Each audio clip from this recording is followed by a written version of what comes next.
नमस्कार। आज का दिन आप सबके लिए शुभ हो, मंगलमय हो।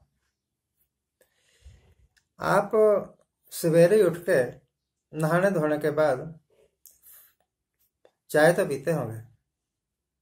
कुछ चाय पीते होंगे, कुछ कॉफी पीते होंगे, कुछ दूध पीते होंगे। और सवेरे ब्रेकफास्ट में,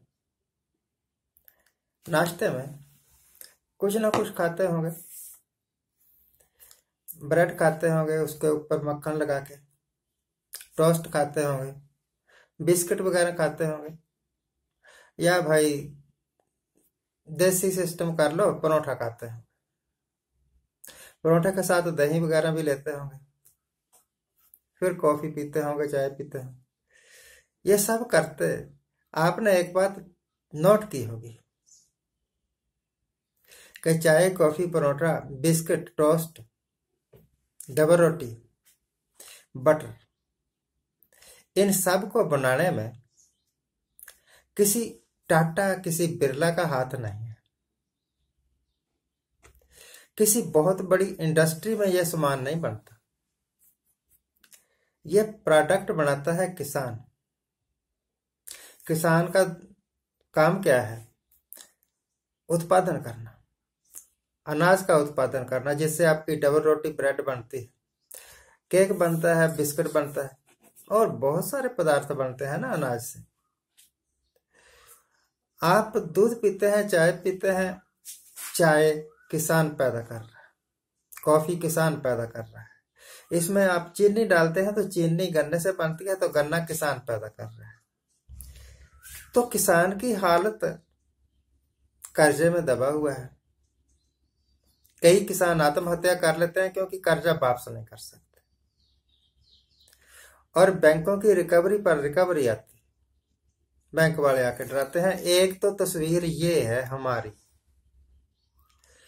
और दूसरी तस्वीर आपको याद होगा कि 3 महापुरुष पीछे कुछ शोर मचा था कि मेहुल भाई, मोदी साहब कहते हैं भाई, मोदी साहब के भाई हैं वो, मेहुल चोकसी, नीरव मोदी, विजय माल्या। इनके बारे में यह कहा गया था कि ये हिंदुस्तान के बैंकों को लूट के विदेशों में चले गए, भाग गए या भगा दिए गए, जैसे भी, और अब वो विदेशों में मजे कर रहे हैं। हिंदुस्तान के बैंकों में जो पैसा है वो आम आदमी जमा करवाता है। आम आदमी का पैसा बैंक जमा करते हैं, फिर आम आदमी को थोड़ा ब्याज दे देते हैं। उस पैसे को फिर इंडस्ट्रियलिस्ट को, अलग अलग वो सारे लोग जो कर्जा लेते हैं, कर्जे के रूप में देते हैं। तो कर्जा देकर बैंक उनसे ब्याज लेता है। यह बैंक का बिजनेस है। तो इस बिजनेस के चक्कर में किसानों को तो थोड़ा कर्जा मिलता है, इंडस्ट्रियलिस्ट बहुत ज्यादा कर्जा ले लेते हैं। कर्जा लिया, फिर उसके ऊपर और कर्जा लिया, फिर उसके ऊपर और कर्जा लिया, कर्जे के ऊपर कर्जा। जब बहुत ज्यादा कर्जा हो गया, लाखों करोड़ रुपया, तो फिर ज्यादा करके लोग कह देते हैं कि हम इसको वापस नहीं कर सकते, हमारी हालत नहीं है वापस करने की। इसको विलफुल डिफॉल्टर बोलते हैं। तो सरकार फंस गई, बैंक फंस गए, सरकार क्या फंस गई। अब सरकार ने पिछले 3-4 दिन में 68,000 करोड़ रुपया उन 50 से ऊपर विलफुल डिफॉल्टर्स का एक किस्म से माफ कर दिया कि ये बट्टे खाते में डाल दिया, ये पैसा वापस नहीं आएगा। शब्दों की हेराफेरी है, चलाकी है। विलफुल डिफॉल्टर कहो या कुछ और कहो, इन द नटशेल तो बात यह है कि बैंकों को लूटा और फिर भाग गए विदेश में, या देश में ही है, खाली होके खड़े हो गए कि हमारे पास है नहीं जी कुछ भी, दिवालिया घोषित कर दिया। तो ऐसे लुटेरे एक आधा नहीं है, 50 की तो लिस्ट आई है। इससे पहले भी लाखों करोड़ रुपया सरकार माफ कर चुकी है, बट्टे खाते में डाल चुकी है।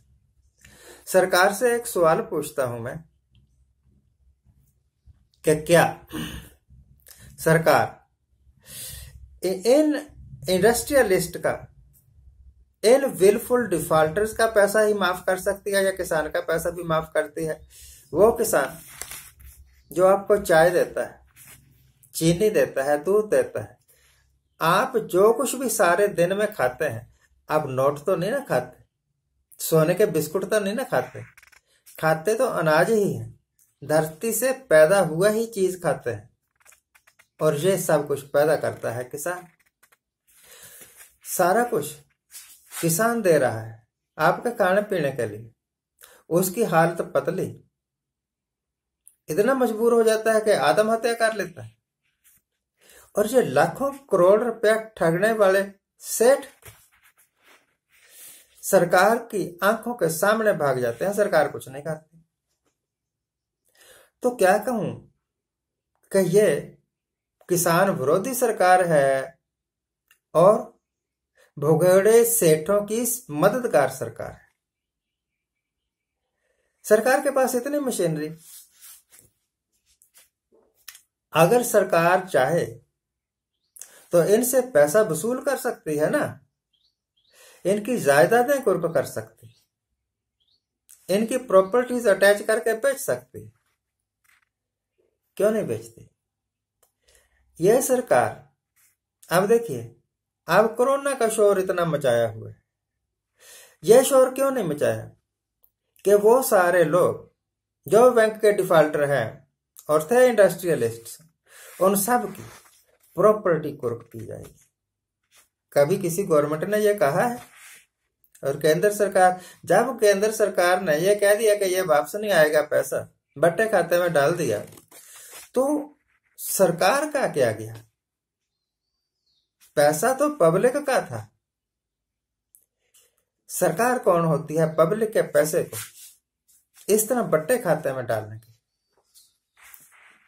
अगर सरकार ये इंडस्ट्रियलिस्ट, इन भगोड़े सेठों का पैसा माफ करती है, तो किसान को भी तो मदद मिलनी चाहिए, बेरोजगार नौजवान को भी तो मदद मिलनी चाहिए।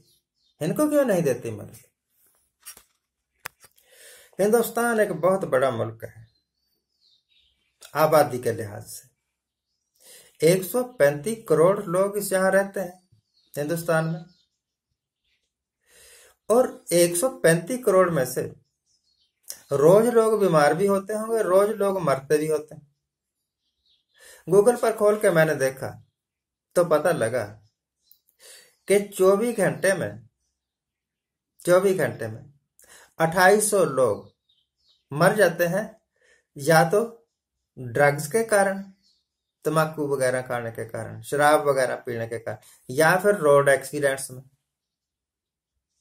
कभी इतना शोर शराबा हुआ कि रोड एक्सीडेंट्स में इतने मर रहे हैं, शराब पीने के कारण, नशीले पदार्थ खाने के कारण इतने लोग मर रहे हैं। हाँ, ये हमारी पब्लिक है, हमने इन्हें संभालना है। एक मरीज मर जाए आज और ये कह देते हैं कोरोना के कारण मरा है, और पूरा इलाका लॉकडाउन कर दिया। अरे लॉकडाउन करने से क्या होगा है? इलाज करो ना, सड़े हुए सिस्टम का इलाज करो। जब लाखों लोग, हजारों लोग हॉस्पिटल्स के धक्के खाते हैं, उनको प्रॉपर इलाज नहीं मिल सकता, उस वक्त सरकार चुप रहती है। रोड एक्सीडेंट्स में शराब पीने के कारण, ड्रग्स खाने के कारण हजारों लोग मरते हैं, सरकार चुप है। और अब 2 मरीज अगर मर जाए और उनको कोरोना है, तो पूरा सिस्टम चीख चहाड़ा डाल देता है। टीवी चैनल्स वाले गला फाड़ फाड़ के चीखते हैं। मुझे लगता है सरकार भी और मीडिया भी ओवर एक्टिंग कर रहा है, ड्रामे कर रहा है। आज के लिए इतना ही। आज जिनका जन्मदिन है उनको हैप्पी बर्थडे, आज जिनकी मैरिज एनिवर्सरी है उनको बहुत बहुत शुभकामनाएं। दोस्तों, आज की मेरी बातें जरा ध्यान से सुनिए और सोचिए कि मैं कितना गलत बोल गया और सरकार कितना सही काम कर रही। Thank you very much. Thank you very much.